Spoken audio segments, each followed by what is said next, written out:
आजच्या या रम्य वातावरणात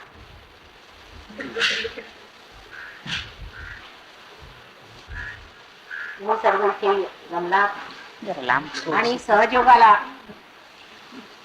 जे सगळ्यात मोठं मिळालेलं आहे त्याचा आज 14वा वाढदिवस आहे.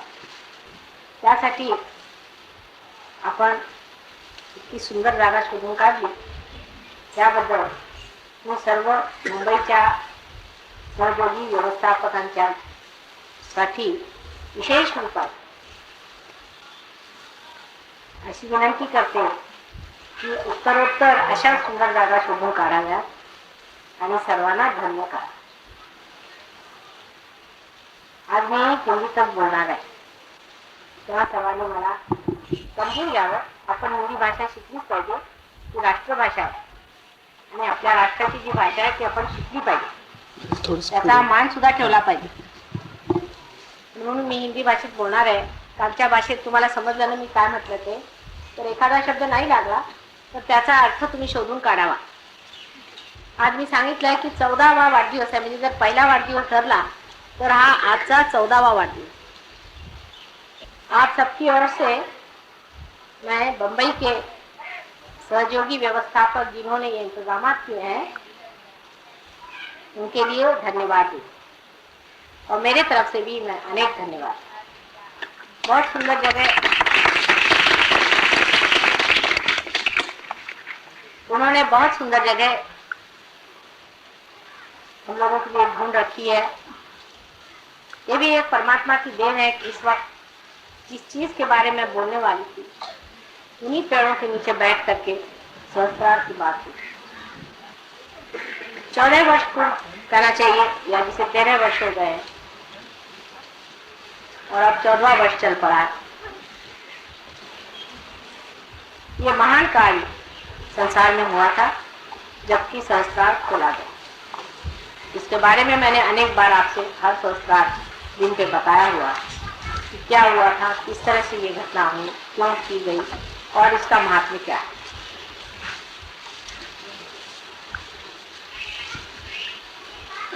लेकिन 14वां जन्मदिन एक बहुत बड़ी चीज,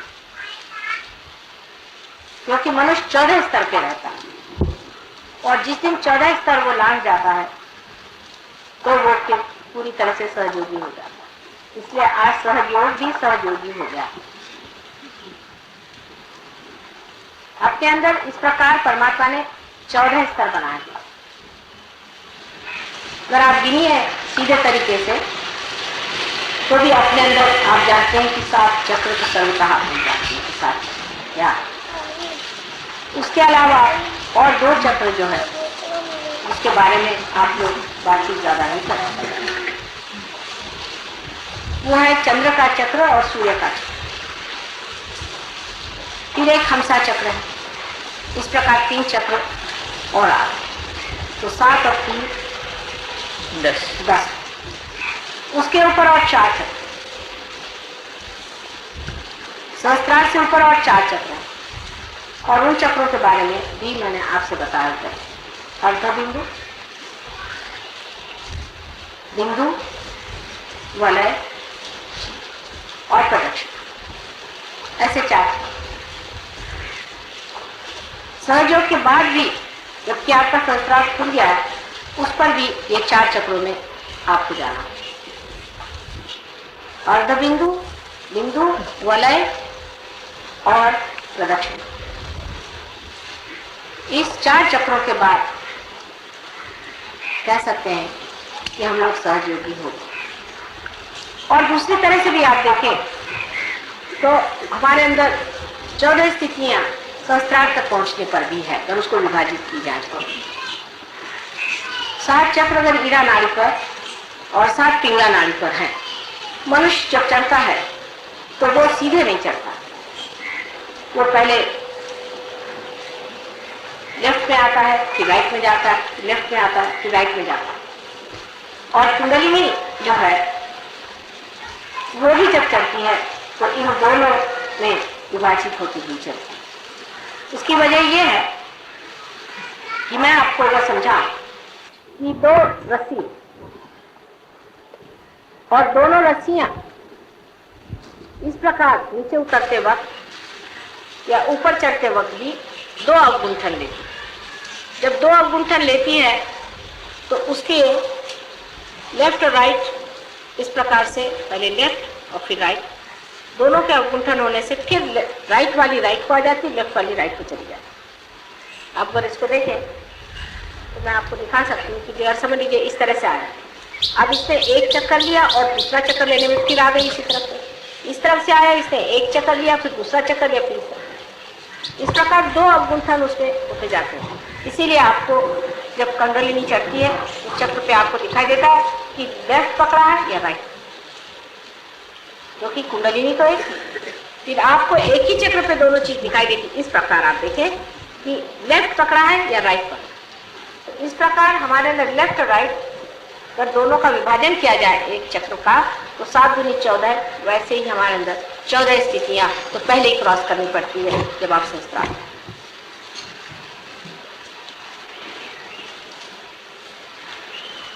और अगर इसको आप समझ लें कि 7 ये और ऊपर के 7,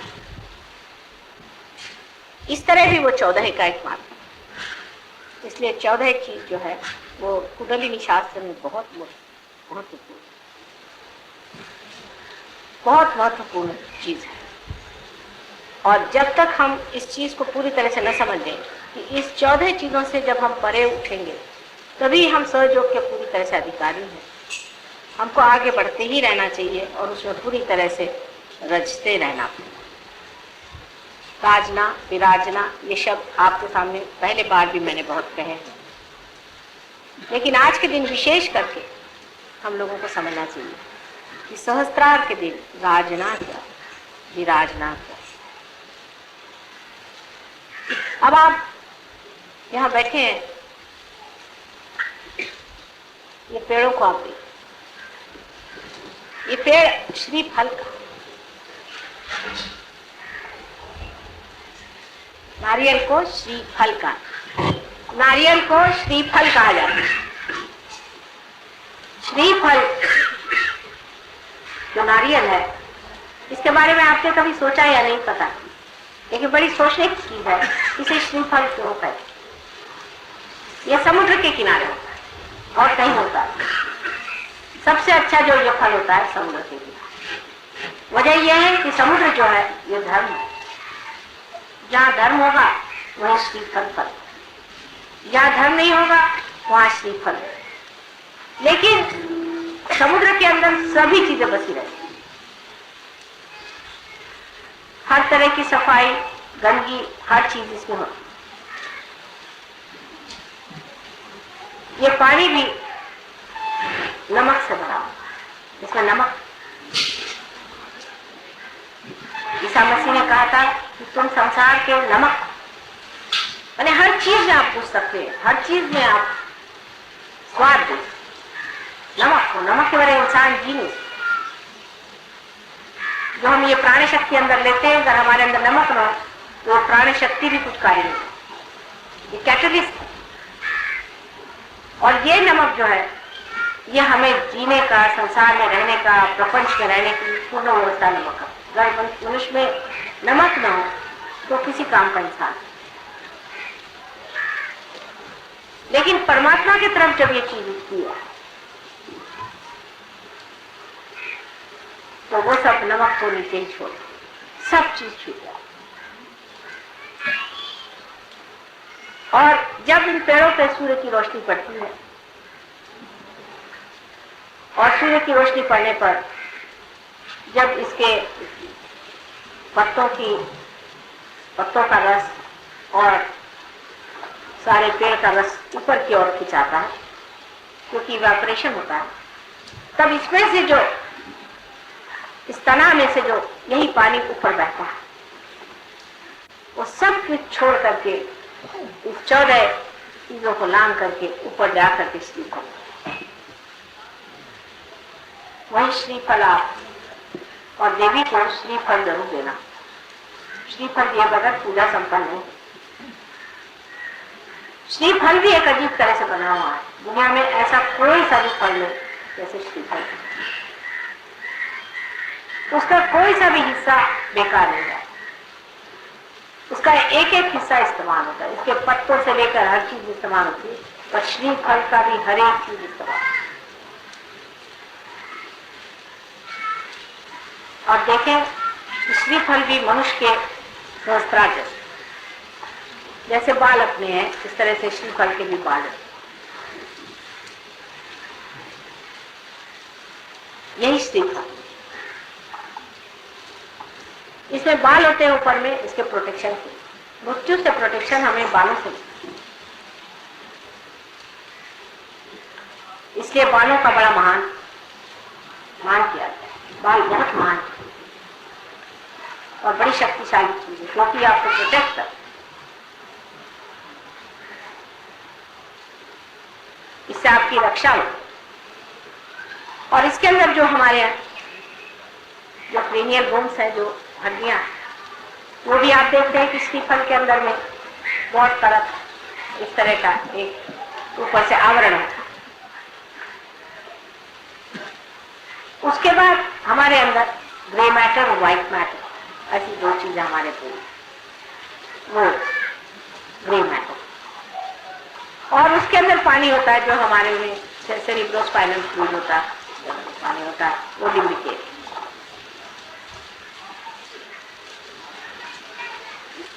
तो ये साक्षात श्रीफल जो है, यही हमारा, जब इनके लिए ये फल है, तो हमारे लिए ये फल, जो हमारा ब्रेन है, ये हमारे सारे उत्क्रांति का फल है।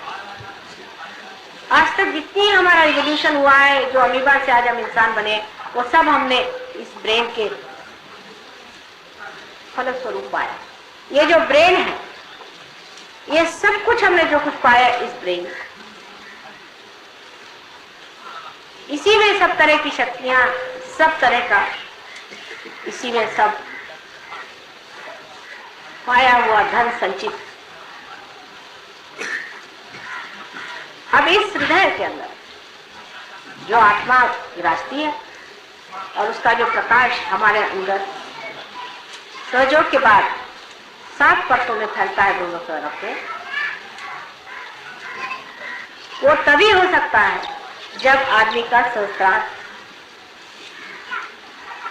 अभी तक हम इस दिमाग से वही काम करते हैं। आत्म साक्षात्कार से पहले सिवाय इसके कि हम अहंकार और सुपर ईगो, इन दोनों के माध्यम से जो कार्य करना है वो करते हैं। अहंकार और प्रति अहंकार, या आप कहिए मन और अहंकार, इन दोनों के सहारे हम सारे कार्य करते हैं। लेकिन रियलाइजेशन के बाद हम आत्मा के सहारे कार्य करते हैं। आत्मा रियलाइजेशन से पहले हृदय में ही विराजमान, बिल्कुल अलग बना, क्षेत्रज्ञ बना हुआ। आप देखते रहे, उसका काम वो अपना जैसा भी है देखने का मात्र वो करते रहता है, लेकिन उसका प्रकाश हमारे चित्त में नहीं, वो हमसे अलग है, वो चित्त में नहीं। रियलाइजेशन के बाद वो हमारे चित्त में आ जाता है, पहले चित्त में। और चित्त आप जानते हैं कि वॉइड में है।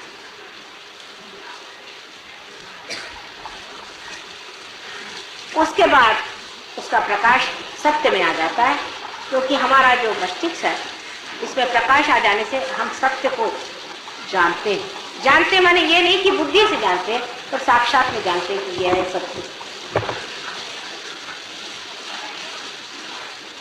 उसके बाद उसका प्रकाश हृदय में दिखाई, हृदय प्रगाढ़, हृदय बढ़ने लग जाता है, विशाल होने लगता है, उसकी आनंद की शक्ति लगती है। इसीलिए सच्चिदानंद, सत्य, चित और आनंद। सत्य मस्तिष्क में, चित्त हमारे धर्म में और आनंद हमारे आत्मा में प्रकाशित होने लगता है। उसका प्रकाश पहले धीरे धीरे फैलता है, ये आप सब जानते हैं। उसका प्रकाश धीरे धीरे बढ़ता है, सूक्ष्म चीज होती है। पहले बहुत सूक्ष्म, क्योंकि हम जिस स्थूल व्यवस्था में रहते हैं उस व्यवस्था में उस सूक्ष्म को पकड़ना कठिन जाता है, धीरे धीरे वो पकड़ आ जाता है। उसके बाद आप बढ़ने लग जाते, अग्रसर हो।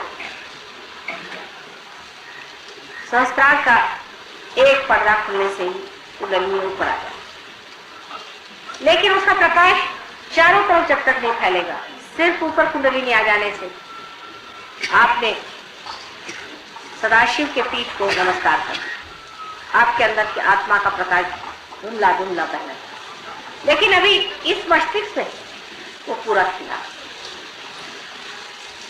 अब आश्चर्य की बात है कि आप अगर मस्तिष्क से इसको फैलाना चाहे तो नहीं फैला।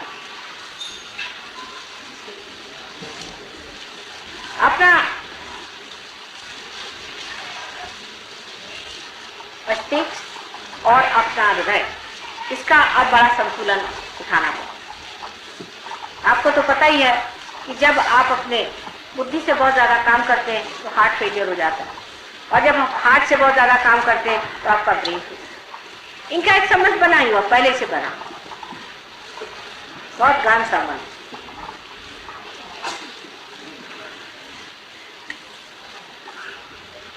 और उस गहन संबंध की वजह से जिस वक्त आप पार हो जाते हैं, इसका संबंध और भी गहन होना पड़ता है। हृदय और इस ब्रेन का संबंध बहुत ही घना होना चाहिए। जिस वक्त पूरा इंटीग्रेट हो जाता है तब चित्त आपका जो है पूर्णतया परमेश्वर स्वरूप है। ऐसा ही कहा जाता है हठ योग में भी कि मन और अहंकार दोनों का लय हो जाता है। लेकिन इस ऐसी बात करने से तो किसी के समझ में नहीं आएगा इसका लय कैसे होगा। मन और अहंकार, वो मन के पीछे लगे रहते हैं, अहंकार के पीछे लगे रहते हैं। अहंकार को मारते रहो तो मन बढ़ जाता है, मन को मारते रहो तो अहंकार बढ़ जाता है। उसे समझ नहीं आता ये पागलपन क्या है, ये किस तरह से किया जाए। मन और अहंकार दोनों को किस तरह से जीता, उसका एक ही द्वार है, आज्ञा। आज्ञा चक्र पे काम करने से मन और अहंकार जो है पूरी तरह से लय हो जाता है, और वो लय होते ही हृदय और ये जो ब्रेन है इनमें पूरा सामंजस्य पहले आ जाता है, रिकॉर्ड। लेकिन एकता नहीं है, इस एकता को ही हमको पाना है। तो आपका जो हृदय है वही सहस्त्रार हो जाता है, और आपका जो सहस्त्रार है वही हृदय है। जो आप सोचते हैं वही आपके हृदय में है, और जो कुछ आपके हृदय में है वही आप सोचते हैं। ऐसी जब गति हो जाए तो कोई भी तरह की आशंका, कोई भी तरह का अविश्वास, किसी भी तरह का भय, कोई सी भी चीज नहीं। जैसे आदमी को भय लग गया तो उसे क्या करते हैं, उसको ब्रेन से सिखाते हैं कि देखो भाई भय करने की कोई बात नहीं, देखो तुम तो बेकार चीज को डर रहे थे, ये देखो प्रकाश लेकर। फिर वो अपने बुद्धि से तो समझ लेता और ठीक डरता। लेकिन जब दोनों चीज एक हो जाती, आप इस बात को समझने की कोशिश करें कि जिस मस्तिष्क से आप सोचते हैं, जो आपके मन को समझाता है और संभालता है, वही आपका मनगढ़ हो जाए। यानी समझ लीजिए कि ऐसा कोई इंस्ट्रूमेंट हो कि जिसमें एक्सेलरेटर और ब्रेक दोनों ऑटोमेटिक हो जाए, और दोनों एक, जब चाहे तो वो ब्रेक बन जाए और जब चाहे तो वो एक्सेलरेटर हो जाए, और वो सब जानता है। ऐसी जब दशा आ जाए तो आप पूरे गुरु हो गए। ऐसी दशा हमको आनी। अभी तक आप लोग काफी उन्नति कर गए, काफी ऊंचे स्तर पर। जरूर आपको कहना चाहिए कि अब आप श्री फल हो गए। लेकिन मैं हमेशा आगे की बात इसलिए करती हूँ कि इस पेड़ पे भी अगर चढ़ना हो तो क्या आपने देखा है किस तरह से लोग चढ़ते हैं। अगर एक आदमी को चढ़ा के देखिए तो आप समझ जाएंगे कि वो एक डोर बांध लेता है चारों तरफ से अपने, और उस डोर के ऊपर फंसाते जाता है। वो डोर जब ऊपर फंस जाता है तो उस पर वो चढ़ते। इसी तरह से अपनी डोर को ऊंची फंसाते जाना। और यही जब आप सीख लेंगे तभी आपका चलना बहुत जल्दी हो। पर ज्यादातर हम डोर को नीचे फंसाते हैं।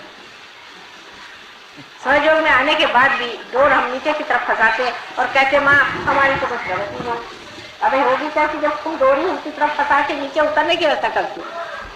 जिस वक्त नीचे उतरना तो डोर की फंसाने की जरूरत नहीं। आप जरा सा ढील दे दीजिए, दर आप नीचे चले। वो तो इंतजाम पहले से बना हुआ नीचे आने, ऊपर चढ़ने का इंतजाम बनाना पड़ता।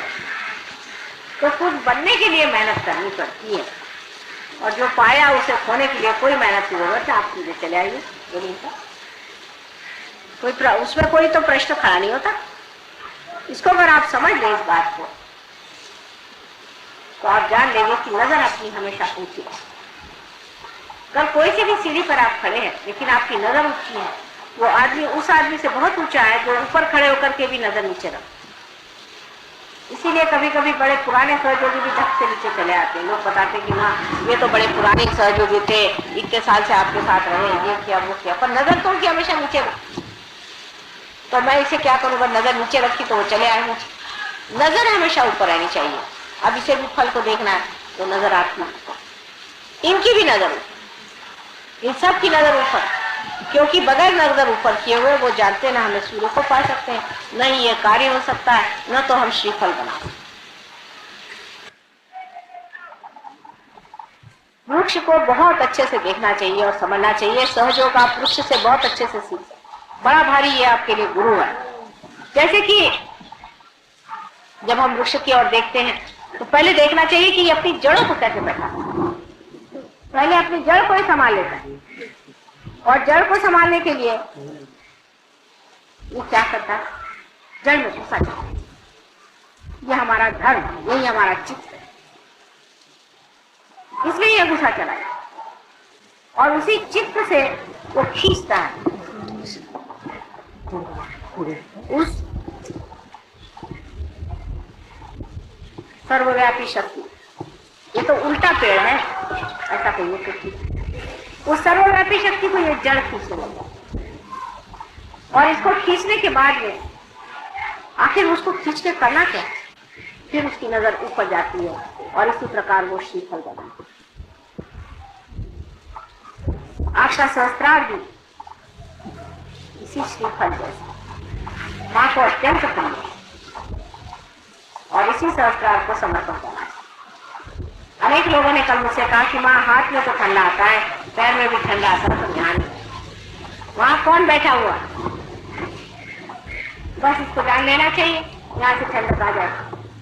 और वहां जो बैठे हुए हैं वो सारे ही चीजों का फल है। इस पेड़ की जो नीचे गड़ी हुई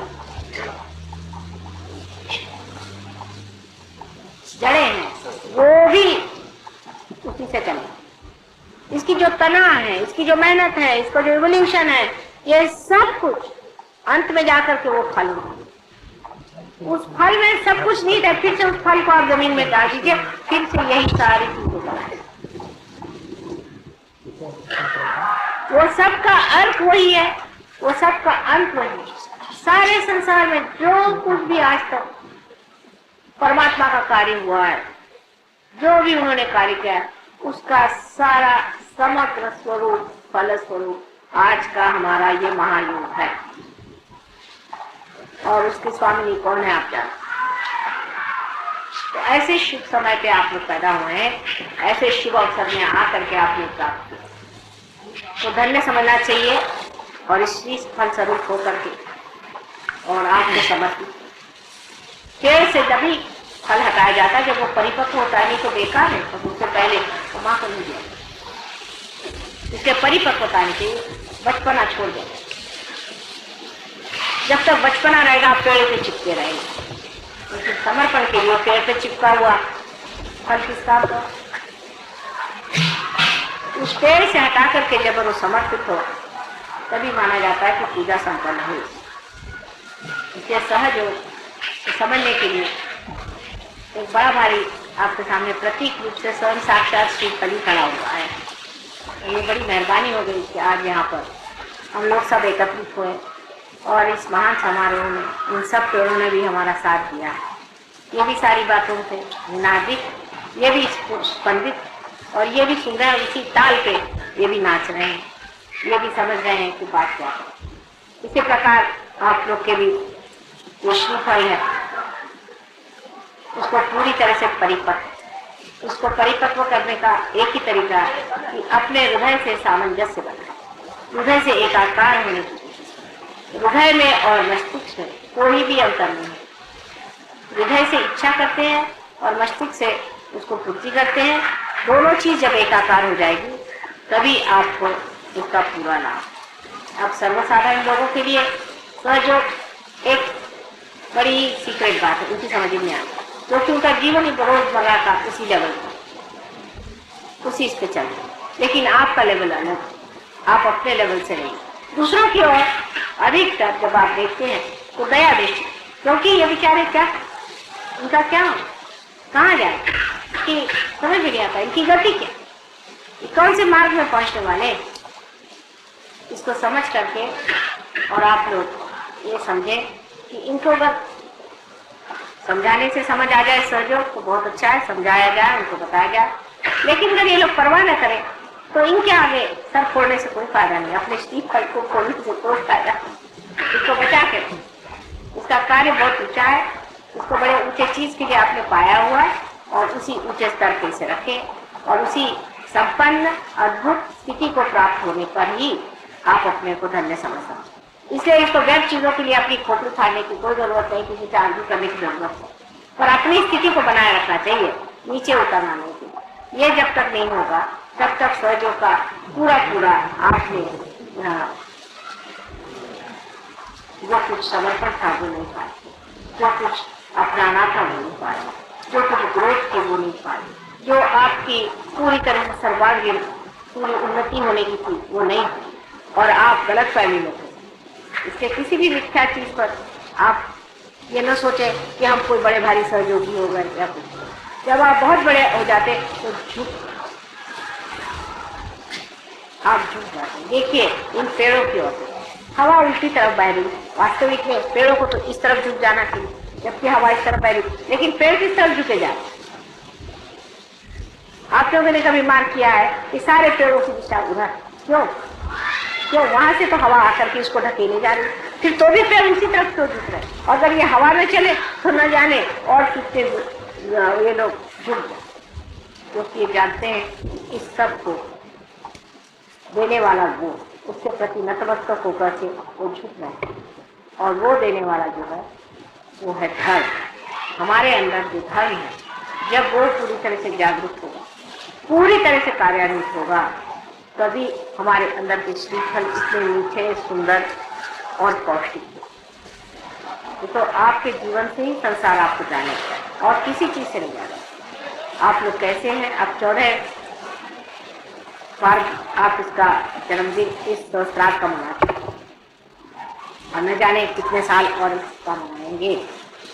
लेकिन जो भी आपने इस सहस्त्रार्थ का जन्मदिन मनाया, उसी के साथ साथ आपका भी सहस्त्रार्थ खुल रहा है। और कोई भी तरह का कॉम्प्रोमाइज करना, कोई भी तरह के बातों में अपने को ढील दे देना सहयोगों को शोभा नहीं। जो आदमी सहयोगी है उसको अत्यंत धीरज पूर्ण अपना मार्ग आगे बढ़ाना चाहिए। कितनी भी रुकावट है, घर वाले हैं, फैमिली वाले हैं, ये है वो है, तमाशे से कोई मतलब नहीं है, सब आपके हो चुका है। इस जन्म में आपको पाने का है और आपके पाने से औरों को पा गए तो उनका धनी है, उनका भाग्य है, नहीं पा गए तो क्या आप क्या उनको अपने हाथ में पकड़ के ऊपर ले जाएंगे? ये तो ऐसा हो कि आप समुद्र में जाए और अपने पैर में बड़े बड़े पत्थर जोड़ लें और कहे कि भाई समुद्र देखो मुझे तुम तैरा के ले जाओ। समुद्र कहेगा भाई ये पत्थर को छोड़ो पहले पैर के, नहीं तो कैसे ले जाऊंगा मैं? पैर में बड़े बड़े आपने लोड़ बांध लिए तो उनको कटवाई देना अच्छा है, और नहीं कटवा सकते तो कम से कम ये करो उनसे परे।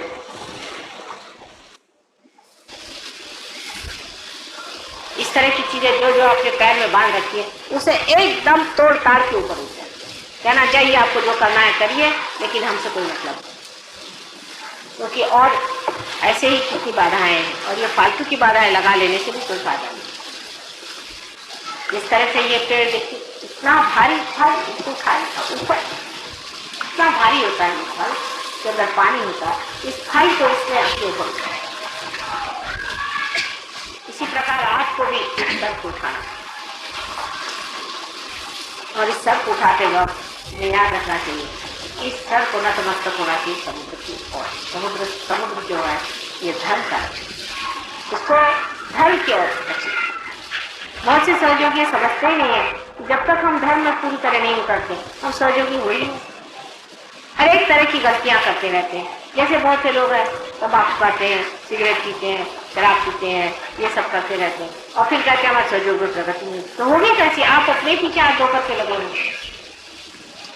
सहयोग के जो छोटे छोटे नियम है बहुत सिंपल साधे हैं, जिसके लिए आपको शक्ति मिली है वो पूरी तरह से आप अपने आचरण में, व्यवहार में, और सबसे बड़ी चीज जो इनके झुकाव में है वो नतमस्तक होना और उस प्रेम को अपने अंदर से दर्शित करना। जो कुछ आपने परमात्मा से पाया है उस प्रेम को परमात्मा को समर्पित करते हुए याद रखना चाहिए कि सबके प्रति प्रेम है।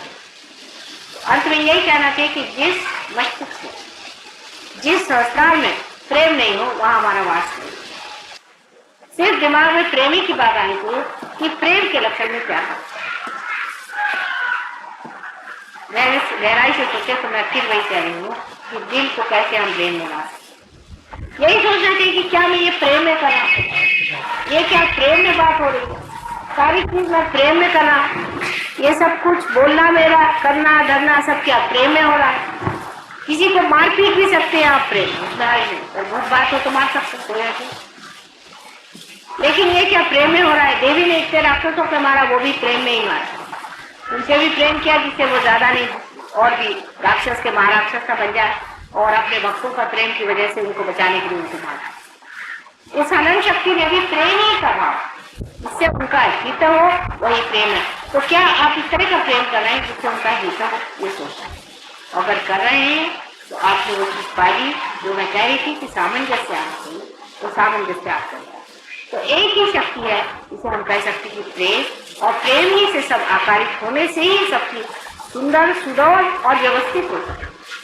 जो सिर्फ शुष्क विचार है उसमें कोई अर्थ नहीं, और शुष्क विचार तो आप जानते हैं कि वो सिर्फ अहंकार से आता है, और जो मन से आने वाली चीज है वो दूसरी ऊपर से जरूरी उसको खूबसूरती ला देती है लेकिन अंदर से खूबी है। इसलिए एक चीज गर्मी होती है लेकिन शुष्क होती है, दूसरी चीज सुंदर होती है लेकिन नीरस होती है। एक नीरस है तो दूसरी खूब। दोनों चीजों का सामंजस्य इस तरह से बैठ ही नहीं सकता क्योंकि एक दूसरे के विरोध है।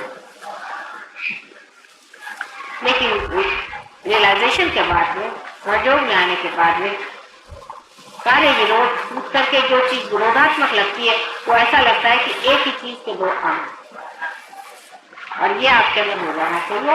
लेकिन ये चीज घटित होगी तब हमें मानना पड़ेगा कि हमने अपने संस्कार का 14वां जन्मदिन पूरी तरह से माना। परमात्मा आप सबको सुखी रखे, और इस शुभ अवसर पे हमारी ओर से और सारे देवता की ओर से, परमात्मा की ओर से आप सबको अनंत आशीर्वाद।